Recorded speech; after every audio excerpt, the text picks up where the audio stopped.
ചുരം വഴിയുള്ള ഗതാഗതം തടസ്സപ്പെട്ടതോടെ ചരക്ക് ലോറി ഡ്രൈവർമാരാണ് പ്രതിസന്ധിയിലായത്. ചുരത്തിന്റെ ഇരുവശങ്ങളിലുമായി നിരവധി ചരക്ക് വാഹനങ്ങളാണ് കുടുങ്ങിക്കിടക്കുന്നത്.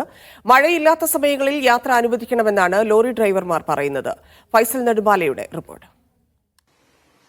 താമരശ്ശേരി ചുരത്തിൽ ഗതാഗതം പൂർണ്ണമായും പുനഃസ്ഥാപിക്കാൻ ഇപ്പോഴും കഴിഞ്ഞിട്ടില്ല. ചരക്ക് വാഹനങ്ങൾ ഉൾപ്പെടെ വലിയ ഭാരമേറിയ വാഹനങ്ങളൊക്കെ തന്നെ ലക്കിടിയിൽ ഇപ്പോൾ നിർത്തിയിട്ടിരിക്കുകയാണ്. ഒരു ദിവസത്തിലധികമായി ഇപ്പോഴും ഡ്രൈവർമാർ ഇവിടെ കുടുങ്ങിക്കിടക്കുകയാണ്. യാതൊരു തരത്തിലുള്ള ഭക്ഷണമോ വെള്ളമോ ഒന്നും തന്നെ അവർക്ക് കൃത്യമായി ലഭിക്കുന്നില്ല എന്നുള്ളത് വളരെ പ്രധാനപ്പെട്ട ഒരു കാര്യമാണ്. അത് മാത്രമല്ല, ഓണം വിപണിയൊക്കെ ലക്ഷ്യം വെച്ചുകൊണ്ടുള്ള വലിയ ചരക്ക് വാഹനങ്ങളാണ് ഈ ലോറിയിലൊക്കെ തന്നെ ഉള്ളത്. താഴെ പച്ചക്കറി ഉൾപ്പെടെയുള്ള അവശ്യ വസ്തുക്കളുണ്ട്. അതൊക്കെ എത്തരത്തിൽ ഇപ്പോൾ മാർക്കറ്റിൽ എത്തിക്കാൻ കഴിയുമെന്നുള്ള കാര്യത്തിലൊക്കെ വലിയ ആശങ്ക ഇപ്പോൾ നിലനിൽക്കുന്നുണ്ട്.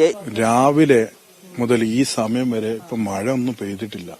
നേരത്തെ കലക്ടർ താഴെ വന്നപ്പോ മഴ പെയ്യുന്നെന്ന് പറയുന്നത് ഞങ്ങൾ കണ്ടില്ല. ഞങ്ങളിവിടെ ഉണ്ടല്ലോ, തൊട്ടടുത്താണല്ലോ. അവിടെ മഴ പെയ്തിക്കുന്നൊന്നും അറിയില്ല. പക്ഷെ ആ വിഷ്വലൊന്നും മഴ പെയ്തായിട്ട് കാണുന്നില്ല. എന്തിനാണ് നമ്മളിവിടെ ഇങ്ങനെ തടഞ്ഞു വെക്കുന്നത് എന്നുള്ളത് ഒന്നും മനസ്സിലാകുന്നില്ല. വണ്ടി ബ്ലോക്കായി നേരം വൈകി എന്നുള്ളത് അത് ആർക്കും അറിയണ്ട. അത് ഞങ്ങൾ ഉത്തരവാദിത്തം. അതിന്റെ നഷ്ടം ഞങ്ങൾ കൊടുക്കണം. മഴ കുറഞ്ഞാൽ കടത്തി വിടാന്നാ അവര് പറഞ്ഞത്. ഇന്നലെ രാത്രിന്റെ ശേഷം ഈ സമയം വരെ മഴ പെയ്തിട്ടില്ല. ഇപ്പൊ പറയുന്ന 2 മണിക്ക് ചർച്ച ഉണ്ട്, അത് കഴിഞ്ഞിട്ട് തീരുമാനിക്കാം.